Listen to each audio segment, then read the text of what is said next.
Konflik di Eropa. Eropa merupakan salah satu dari 7 benua yang memiliki populasi sangat padat dan terdiri dari berbagai etnis. Eropa memiliki pengaruh yang besar terhadap perkembangan sejarah dunia. Benua Eropa merupakan tempat lahir dan berkembangnya peradaban Barat. Sejak di zaman Yunani kuno, telah lahir berbagai ide-ide politik, penemuan ilmiah, seni, dan filosofi, serta agama dari Eropa yang kemudian menyebar ke seluruh penjuru dunia.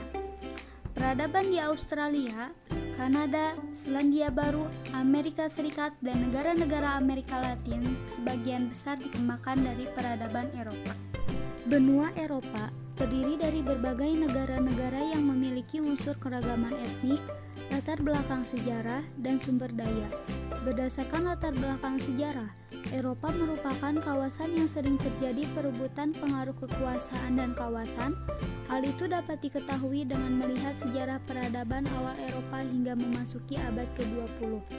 Konflik antara negara-negara Eropa Timur dan Eropa Barat sudah merebak di seluruh dunia seperti konflik Bosnia-Herzegovina, konflik Nagorno-Karabakh, serta konflik Ukraina.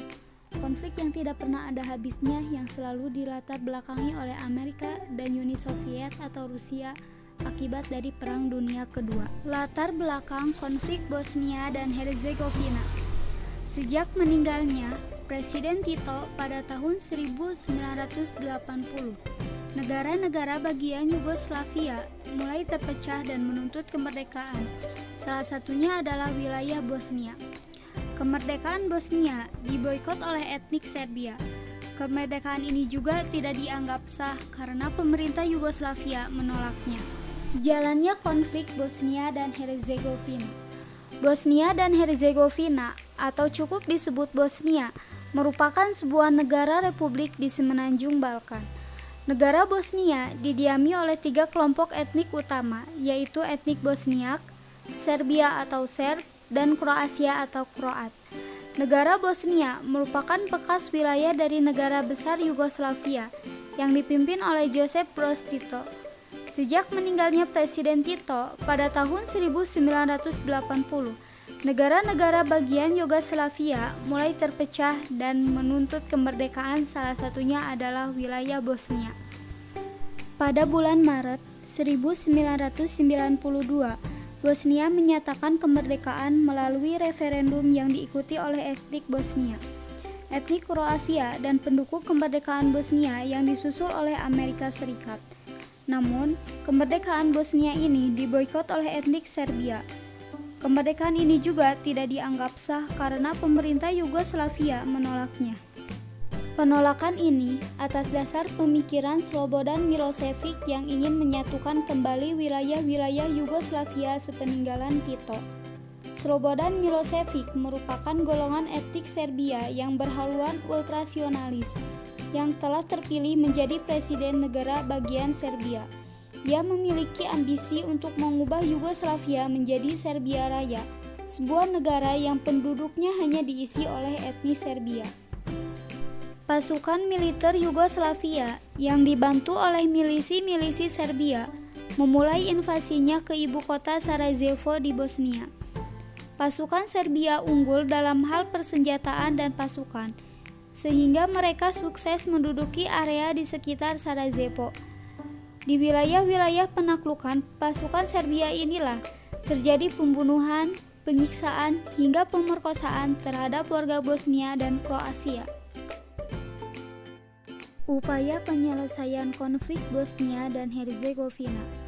Pada Mei 1992, PBB akhirnya turun tangan menjatuhkan sanksi dan embargo internasional terhadap Yugoslavia. PBB juga membentuk pasukan perdamaian dengan Bosnia yang disebut dengan UNPROFOR.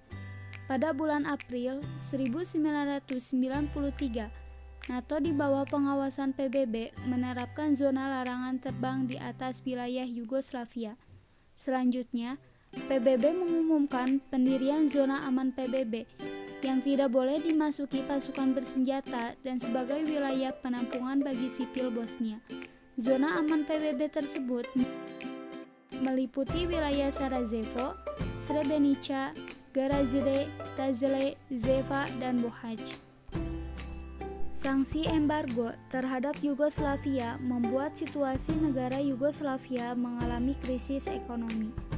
Pasukan Serbia di bawah perintah Yugoslavia kemudian menarget penyerangan terhadap zona aman PBB. Pasukan Serbia berhasil menaklukkan dua wilayah yang termasuk zona aman PBB, yaitu wilayah Tuzla dan Srebrenica. Pembantaian kembali dilakukan oleh pasukan Serbia terhadap etnik Bosnia dan Kroasia di Srebrenica.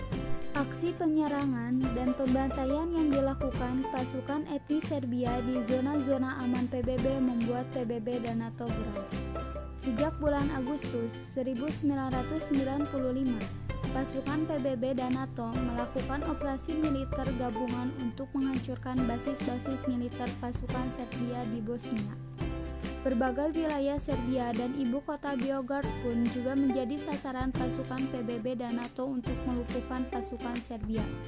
Slobodan Milošević selaku pemimpin dari pasukan etnis Serbia menyatakan menyerah dan bersedia mengikuti perundingan damai. Tanggal 14 Desember 1995, pihak Serbia dan Bosnia Kroasia melakukan perundingan di bawah pengawasan PBB dan mencapai kesepakatan perdamaian yang disebut Perjanjian Dayton.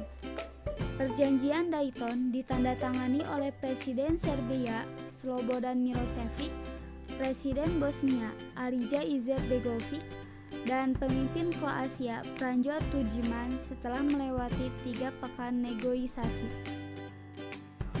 Latar belakang konflik Nagorno-Karabakh. Uni Soviet menjadikan dua wilayah tersebut sebagai negara federasi dan memutuskan wilayah Nagorno-Karabakh masuk sebagai wilayah resmi dari Azerbaijan. Namun, konflik memperebutkan wilayah Nagorno-Karabakh muncul ketika Presiden Uni Soviet Mikhail Gorbachev pada tahun 1985 mengeluarkan kebijakan Glasnost dan Perestroika. Salah satu kebijakan tersebut, yaitu Glasnost, memuat adanya kebebasan masing-masing wilayah Uni Soviet untuk menentukan masa depannya sendiri. Armenia dan Azerbaijan pun akhirnya memerdekakan diri dan menjadi negara yang berdaulat. Akibatnya, muncul perang perebutan wilayah Nagorno-Karabakh antar negara Armenia dan Azerbaijan.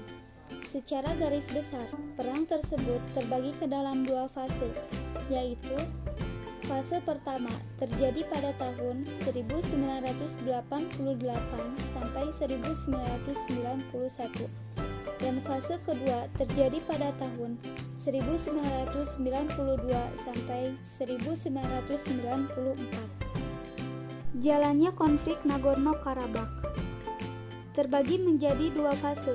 Fase pertama terjadi pada tahun 1988 sampai 1991. Fase pertama disebut juga sebagai fase konflik antar etnis. Pada fase ini ditandai dengan konflik tertutup antara etnis Armenia dan Azerbaijan atas wilayah Nagorno-Karabakh.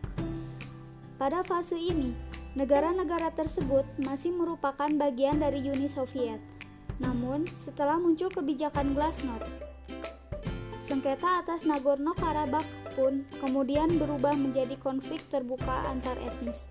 Konflik pada fase ini cenderung masih berupa konflik senjata yang intensitas dan ruang lingkupnya masih terbatas. Fase kedua terjadi pada tahun 1992 sampai 1994. Fase ini disebut juga sebagai fase konflik antar negara. Konflik ini bermula ketika Uni Soviet runtuh dan wilayah Armenia dan Azerbaijan menjadi negara berdaulat. Dampak dari kemerdekaan dua negara ini adalah munculnya saling klaim atas hak wilayah Nagorno-Karabakh. Armenia menganggap Nagorno-Karabakh sebagai bagian dari wilayahnya karena wilayah tersebut dihuni oleh mayoritas etnis Armenia. Sedangkan Azerbaijan tetap mengklaim Nagorno-Karabakh sebagai bagian resmi dari wilayahnya seperti saat masih menjadi bagian dari Uni Soviet. Fase kedua merupakan perang terbuka antar negara.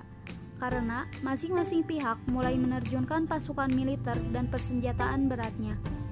Perang akhirnya berakhir pada tahun 1994 dengan kemenangan kubu etnis Armenia. Namun, persengketaan atas status Nagorno-Karabakh tetap berlanjut hingga sekarang, karena belum mencapai titik temu atas solusi yang baik bagi kedua negara. Latar belakang konflik Ukraina.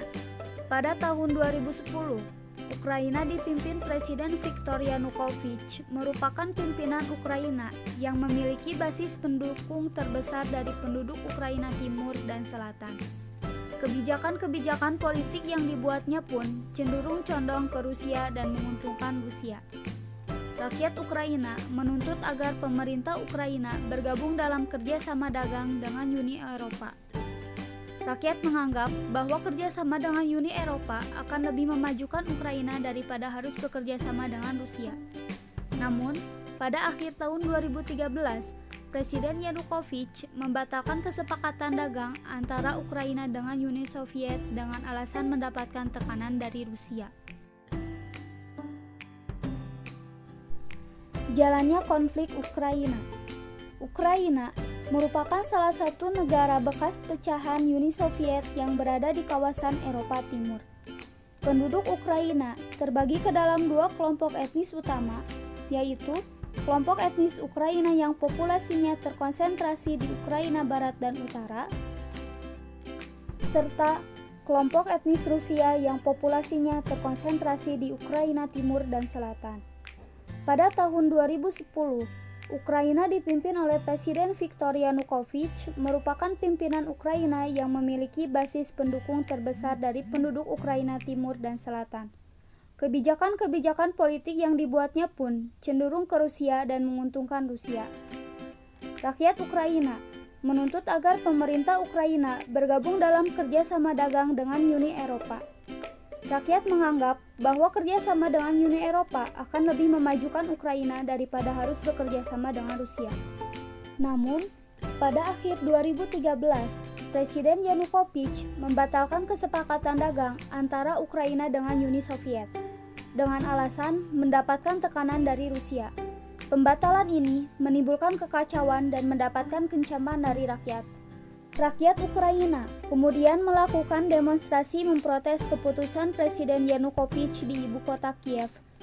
Parlemen Ukraina akhirnya memutuskan untuk mengabulkan tuntutan para demonstran dan melengsarkan Yanukovych pada bulan Februari 2014. Lengsernya presiden yang pro-Rusia ini dianggap oleh Rusia sebagai ancaman kepentingan ekonomi dan keamanan negaranya. Karena Ukraina tentu akan ikut terlibat dan berhubungan dengan NATO. Kekacauan di ibu kota terus menjalar hingga ke Crimea. Ukraina Selatan yang dihuni oleh mayoritas penduduk pro-Rusia. Di Crimea inilah terdapat pangkalan militer Rusia dan para milisi yang pro-Rusia.